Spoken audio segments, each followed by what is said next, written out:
Hello, good morning, नमस्कार। कैसे हैं आप सभी? तो welcome to the class. NET SET examination आपके दिसंबर में होने वाले हैं। बहुत सारे स्टेट्स में अपकमिंग भी होंगे, ठीक है, नेक्स्ट ईयर में भी होंगे, कुछ के फॉर्म फिलअप होंगे। ये सारी जानकारी मैं आपके साथ शेयर करती रहती हूँ इस चैनल पर कि कौन से फॉर्म कब आने वाले हैं, कौन सा एग्जाम कब होने वाला है। तो अगर आप लोगों ने सब्सक्राइब नहीं किया है तो अभी तक फटाफट से कर लीजिए। और नेट सेट पेपर आपका, चाहे आप कहीं पे भी दे रहे हो, भारत के किसी भी कोने पे दे रहे हो, जनरल पेपर सबका कॉमन होता है। पेपर 2 के लिए अगर आप तैयारी करेंगे हिस्ट्री की, तो हिस्ट्री में करवाती हूँ आपको एंशियंट मिडियल और आपका मॉडर्न, ठीक है। सारे एमसीक्यू के साथ होते हैं और अप्रोक्स 10,000 एमसीक्यू हम लोग अपनी क्लासेस में सॉल्व करते हैं। तो रिसर्च टाइप मेथड आज की क्लास का टॉपिक है। इससे पहले और भी टॉपिक मैंने डिस्कस किए हैं। ये क्लास कैसे चलने वाली है, इसका मेथड कुछ इस तरह से रहेगा कि जो आपका लास्ट ईयर पेपर आया है नेट का, सेट का, उन सारे पेपर्स में जो इंपॉर्टेंट क्वेश्चंस आए हुए हैं आपके, उन क्वेश्चंस को लेते हैं और उन क्वेश्चंस के बेस पर आपके साथ क्वेश्चन सॉल्व करते हैं। इससे फायदा क्या होगा? इससे फायदा कुछ ये होता है कि जो आपके लेटेस्ट ट्रेंड में क्वेश्चंस चल रहे हैं उसके हिसाब से आप चीजों को समझोगे, ठीक है। इससे बहुत ज्यादा अननेसेसरी आपको पढ़ना नहीं पड़ेगा और आपको टू द टॉपिक आपको समझ में आएगा कि क्या करना चाहिए। बहुत इजी लैंग्वेज यूज किया जाएगा, एकदम इजी वर्ड्स विद एग्जांपल, ताकि आपको क्लास एकदम क्लियर हो जाए। तो चलिए फटाफट से स्टार्ट करते हैं आज की क्लास को। आई होप क्लास आपको अच्छी लगे। तो दोस्तों, मेरा नाम है चीनू ठाकुर और आज की क्लास हम लोग की स्पेसिफिकली रिसर्च प्रॉब्लम और रिसर्च मेथड पर बेस्ड है। किस तरह के क्वेश्चन आते हैं मैं आपको यहाँ पर क्वेश्चन के साथ समझाती हूँ। जैसे मान लीजिए ये क्वेश्चन आपका, देखिए ये आपका 2023 का क्वेश्चन है वेस्ट बंगाल सेट का, ठीक है। और ये सेम क्वेश्चन आपका नेट पेपर का भी है। डिफरेंस क्या होता है? जैसे यहाँ पर मैच द फॉलोइंग आया है और वहां पर आपका ज्यादातर क्वेश्चन क्या आता है कि आपको कोई भी मेथड जो है, कोई भी टाइप दिया जाएगा, उससे रिलेटेड आपको स्टेटमेंट दिया जाएगा, ठीक है। तो आपको समझना क्या है? आपको बेसिकली ये समझना है कि ये जो मेथड दिए हुए हैं इनका मतलब क्या है, ये जो रिसर्च के टाइप है ये कहाँ पर यूज करते हैं, किस तरह की रिसर्च आप करते हैं, ठीक है। जैसे यहाँ पर हम मैच द फॉलोइंग में अगर देखें तो एक तरफ रिसर्च प्रॉब्लम है, किस तरह की रिसर्च प्रॉब्लम को लेकर चलना है और रिसर्च मेथड कौन कौन से रह सकते हैं। पीर interaction in a racial mixed classroom of N urban high school, ठीक है। पीर इंटरेक्शन जो होता है आपका मिक्स्ड क्लासरूम में, अर्बन हाई स्कूल में, अगर मुझे उस पर देखना है कि क्या असर पड़ता है पीर इंटरेक्शन करके, अपने जो ऐसा ग्रुप है जो आपके सीनियर्स हैं उनसे आपका जो इंटरेक्शन होता है उसका क्या रिएक्शन होगा। नंबर 2 पे आता है development pattern of intelligence among middle school students. Middle school के जो स्टूडेंट्स हैं वो जैसे जैसे उनका एज बढ़ता है, उनका जैसे जैसे टाइम स्पेंड होता है, उनके डेवलपमेंट के पैटर्न कैसे होते हैं। अगर मेरी ये रिसर्च प्रॉब्लम है तो मेरा रिसर्च मेथड कौन सा होगा। Then effect of watching television on science achievement of 9th grade student. अगर टेलीविजन जो है साइंस अचीवमेंट कोई करता है, 9th स्टूडेंट है 9th क्लास का, तो उस पर क्या इफेक्ट पड़ेगा टीवी का। Then impact of education on social status of marginalise group. जो मार्जिनलाइज ग्रुप्स है उनके जो सोशल स्टेटस है उस पर एजुकेशन का क्या इम्पैक्ट पड़ता है। अब यहाँ रिसर्च मेथड दिया है क्रॉस सेक्शनल सर्वे research, exposed factor research, ethnographic research, experimental research. अगर आप मुझ पर ट्रस्ट करें तो ये जो 4 इंपॉर्टेंट मेथड दिए हैं, ज्यादातर क्वेश्चन अभी तक आप कोई भी पीवाईक्यू उठाकर देखिएगा, कोई भी प्रीवियस ईयर क्वेश्चन उठाकर देखेंगे, ये जो टाइप्स दिए ना इसी पर क्वेश्चन ज्यादातर बने, ठीक है। तो हम क्या करते हैं, हम एक एक करके समझेंगे इन सबके टाइप क्या है। जैसे सबसे पहले आपका क्या आता है, सबसे पहले आता है अ क्रॉस सेक्शनल सर्वे। सबसे पहला इसका यही आएगा। A cross sectional survey is a type of research method where data is collected from a group of people at a single point in time and to understand the current status of certain characteristics, behaviors or opinion. It is like taking a snapshot of population at one moment. क्या मतलब हुआ cross sectional सर्वे का? एक इस तरह का research method है ये, जिसमें मैं डाटा कलेक्ट करूंगी। किन से करूंगी? एक ग्रुप ऑफ पीपल बैठा है उससे सिंगल टाइम पे मैं डाटा कलेक्ट करूंगी, इस चीज को समझने के लिए कि भाई करंटली ये सिचुएशन क्या चल रही है, ठीक है। मैं बार बार जाकर आज मैं उसका इंफॉर्मेशन लेती हूँ, 1 घंटे बाद मैं किसी और ग्रुप का, ऐसे नहीं करके मैं जा रही हूँ, एक ग्रुप बैठा हुआ है, सिर्फ मैं उसके व्यूज कलेक्ट कर रही हूँ, इंफॉर्मेशन ले रही हूँ और अपना करंट स्टेटस समझ रही हूँ। ठीक है, ये बिल्कुल ऐसा होगा जैसे मैंने एक बड़ी पॉपुलेशन का एक स्नैपशॉट ले लिया, एक फोटो क्लिक कर दिया एक मोमेंट में। ठीक है, एग्जाम्पल। आई होप आप लोगों को समझ में आया होगा कि क्रॉस सेक्शनल सर्वे क्या होगा। ठीक है, इस चीज को और क्लियर करने के लिए मैं इसको हिंदी में भी आपको समझाती हूँ, हिंदी की डेफिनेशन लेकर। जैसे मान लीजिए मुझे ये चेक करना है कि भाई योगा का इंसान पर क्या प्रभाव पड़ता है, या योगा करने से क्या क्या प्रभाव हमारे शरीर पर पड़ता है। तो मैं एक पर्टिकुलर प्लेस पे गई जहां पर योगा हो रहा हो और वहां पर लोग बैठे हैं, वो योगा कर रहे हैं और मैं देख रही हूँ कि उन पर क्या इम्पैक्ट हो रहा है। बशर्ते कि मुझे ये नहीं देखना कि वो अपने घर जाकर क्या करेंगे, उनका दिनचर्या कैसे है, उनका ऑफिस में कैसा मतलब जो है बिहेव है, और उनकी फैमिली में कौन कौन है। मैं ये सारी बातें कुछ भी जनरली नहीं पूछ रही हूँ।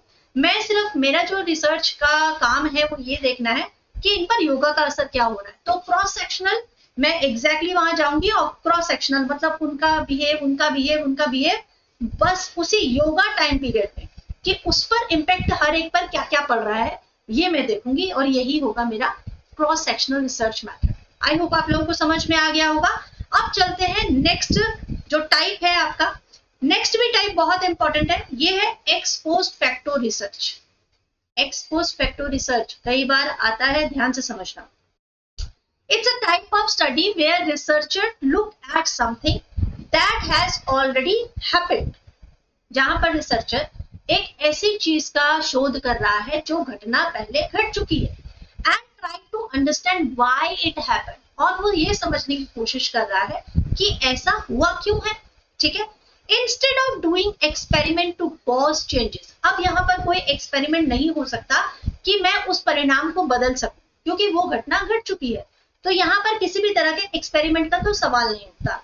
रिसर्च क्या करेगा, ऑब्जर्व करेगा कि भाई जो सिचुएशन हुई है आज की डेट में, उसका कारण क्या घटित हो चुका है, उसका कारण क्या रह चुका है, इसे कहेंगे हम एक्स पोस्ट फैक्टो रिसर्च। ठीक है, नेक्स्ट आपका एक्स पोस्ट फैक्टो रिसर्च जो है, उसके बाद स्टडी ऑफ कल्चर हम पढ़ सकते हैं, इसमें पार्टिसिपेंट ऑब्जर्वेशन देख सकते हैं, होलिस्टिक अंडरस्टैंडिंग भी दे सकते हैं। ये आपका किस में आता है, सिर्फ एथनोग्राफिक में आएगा। एथनोग्राफिक रिसर्च क्या होती है, इस चीज को समझना। एथनोग्राफिक ये रिसर्च मतलब जो है बहुत इंपॉर्टेंट टाइप है, और इसको समझने में थोड़ी सी मुश्किल हो जाती है। कई बार जो स्टूडेंट है वो कंफ्यूज भी हो जाता है, बट इसको आपको ध्यान से समझना है। ठीक है, अब यहाँ पर देखिए एथनोग्राफिक जो होती है आपकी, एक तो जब आप किसी ग्रुप में गए, कोई ट्राइबल आपको अध्ययन करना था किसी ट्राइबल ग्रुप पर, ठीक है, तो आप वहां जाके उनके कल्चर को समझेंगे, उनकी कम्युनिटीज को समझेंगे। इसको आप किस तरह के मेथड में ला सकते हो, इस तरह को आप एथनोग्राफिक रिसर्च कह सकते हो। पार्टिसिपेंट का ऑब्जर्वेशन, यानी जो जो पार्टिसिपेट कर रहे हैं आपकी रिसर्च में उसका ऑब्जर्वेशन। ठीक है, और होलिस्टिक अंडरस्टैंड का क्या मतलब होता है कि जो भी कल्चर है उनका, जो भी उनके परंपराएं हैं, वो एज इट इज मैं पेश करूं। ठीक है, so holistic, the aim is to provide is holistic understanding of how culture, social and environmental factors influence the behavior and interactions of individual in the group. ठीक है, तो मैं एक पर्टिकुलर स्टडी करूंगी एक ग्रुप पे प्रॉपर वे में, और पार्टिसिपेंट ऑब्जर्वेशन में देखेंगे it often includes the researcher immersing themselves in the group, यानी मैं उस ग्रुप में खुद कुछ समय रहकर सारी चीजों को जब मैं एक्नॉलेज करूंगी, देखूंगी, तो वो पार्टिसिपेंट ऑब्जर्वेशन में आएगा। और ये पूरा जो है ये इंपॉर्टेंट है, ये कहलाता है आपका इथनोग्राफिक आपका मेथड। नेक्स्ट आता है आपका इंपॉर्टेंट एक्सपेरिमेंटल रिसर्च। अब ये एक्सपेरिमेंटल रिसर्च क्या है इसको समझिएगा, और कई बार आता है ये क्वेश्चन भी। ठीक है, एक्सपेरिमेंटल रिसर्च वैसे तो इसके नाम से ही समझ में आ रहा है कि क्या होती होगी, फिर भी एक बार अच्छे से समझ लेते हैं कि कई बार ऐसा होता है कि हम लोग सोचते हैं कि बस किसी भी चीज का टेस्ट करना या लैब में जाकर टेस्ट करना वो एक्सपेरिमेंटल होता है। तो देख लेते हैं। It is a way of studying something by creating a controlled environment where certain factors called variables are changed on purpose to see what happens.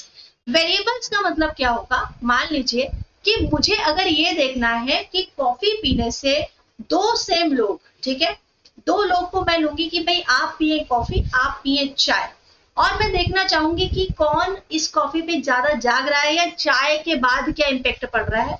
तो मैं क्या देखूंगी कि मैं पहले टेस्ट करती हूँ कॉफी का, अगर तो मेरे वेरिएबल्स रहने वाले हैं वो लोग जिस पर इम्पेक्ट पड़ेगा, ठीक है। तो मैं चेंज करती रहूंगी, हो सकता है मैं पहले ब्लैक कॉफी दूं, फिर मैं मिल्क कॉफी दूं, बहुत सारी वैरायटी आती है, ऐसे बहुत सारे एक्सपेरिमेंट जहां पर आप वेरिएबल्स में अप एंड डाउन करके इफेक्ट देखेंगे कि जिन पर मैंने रिसर्च किया उस पर असर क्या पड़ रहा है। तो मैं एक्सपेरिमेंट कर करके देखूंगी। इसका मेन गोल क्या होता है? इसका मेन गोल होता है कि मुझे ये देखना है कि if changing one thing causes another thing to change, अगर किसी एक चीज में बदलाव होता है तो क्या किसी और चीज पे भी बदलाव होगा। It's like a science experiment where researchers try to understand how different action और कंडीशन अफेक्ट्स द रिजल्ट, ठीक है। इसमें एक एग्जांपल लिया गया है, जैसे मान लीजिए how different amounts of sunlight affect plant growth is experimental research. अब हर एक पौधा बहुत तेज धूप को झेल नहीं सकता, आपने सुना होगा इंडोर प्लांट, आउटडोर प्लांट। तो मैं इस चीज को भी चेक करना चाहूंगा कि क्या इफेक्ट पड़ेगा अगर कोई प्लांट सूर्य की रोशनी में डायरेक्ट रहे, और क्या इफेक्ट पड़ेगा अगर कोई प्लांट घर के अंदर सूर्य रोशनी से दूर रहे। तो क्या सेम प्लांट पर क्या फर्क पड़ने वाला है। तो इस तरह के जब मैं शोध करती हूँ, रिसर्च करती हूँ, क्या इस तरह के रिसर्च के लिए आपको सिर्फ लैब की जरूरत पड़ती है? नहीं, आपको अपने एक्सपीरियंस से ये समझना होगा कि इम्पैक्ट क्या पड़ रहा है। ये इस तरह के जितने भी आते हैं वो आते हैं आपके रिसर्च मेथड। तो आई होप आप लोगों को ये चारों रिसर्च अच्छे से समझ में आ गई होंगी। अब आ जाते हैं अपने क्वेश्चन पर। अब यहाँ पर आप समझिए और मुझे बताइए, मैं आपको 10 सेकेंड का टाइम देती हूँ चेक करने के लिए कि आप क्या अपने आप से आंसर कर पाएंगे। बताइए क्या रहा आंसर, समझ पाए आप लोग क्या आंसर होगा? ठीक है, चलिए देखते हैं, एक एक करके समझते हैं। अब आपको याद होगा, अगर आपने बहुत ध्यान से इस क्लास को या ये लेक्चर को स्टार्टिंग से सुना है, नहीं सुना है तो एक बार पहले दोबारा से सुन लीजिएगा, उसके बाद इसको सॉल्व कीजिएगा, ठीक है।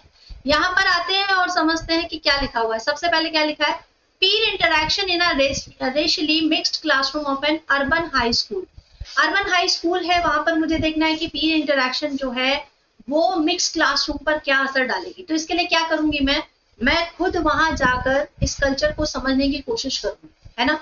मैं यहाँ पर अपना पर्सनल ऑब्जर्वेशन करूंगी, उस ग्रुप में जाकर देखूंगी। तो हम इसको किससे मैच कराते हैं, हम इसको मैच कराते हैं किससे, बताइए। जब आप अपना पर्सनल ऑब्जर्वेशन देखना चाहेंगे तो इसकी मैचिंग आपकी हो जाएगी। यस, बिल्कुल आपने सही ही समझा होगा।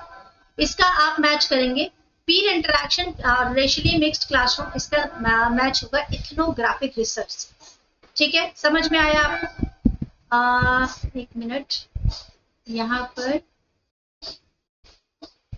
ठीक है, ओके। मैं पेन कनेक्ट करने की कोशिश कर रही थी बट हो नहीं पाया, चलिए कोई बात नहीं।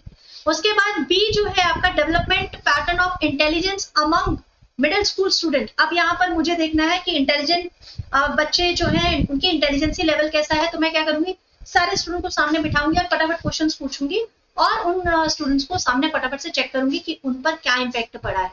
तो ये कहाँ पर आने वाला है, आपको याद आया वो स्नैपशॉट वाला मैंने बोला था कि जब मुझे सिर्फ ये चेक करना है कि करंटली जो है उनका बिहेव कहाँ है, तो इसका आएगा क्रॉस सेक्शनल सर्वे रिसर्च। ठीक है, नेक्स्ट आपका आता है effect of watching television on science achievement of 9th grade students. अब यहाँ पर सी जो है किससे मैच करेगा। अब यहाँ पर मैंने देखना है कि वाचिंग टेलीविजन टीवी का इफेक्ट जो है, अगर कोई बच्चा साइंस अचीवमेंट कर रहा है 9th क्लास का, तो क्या उस पर टीवी का क्या असर पड़ा है। तो अच्छा असर पड़ा है, बुरा असर पड़ा है, प्रोग्राम्स कैसे थे, ये सारी चीजें मुझे देखनी होगी, मुझे एक्सपेरिमेंट करके देखना होगा।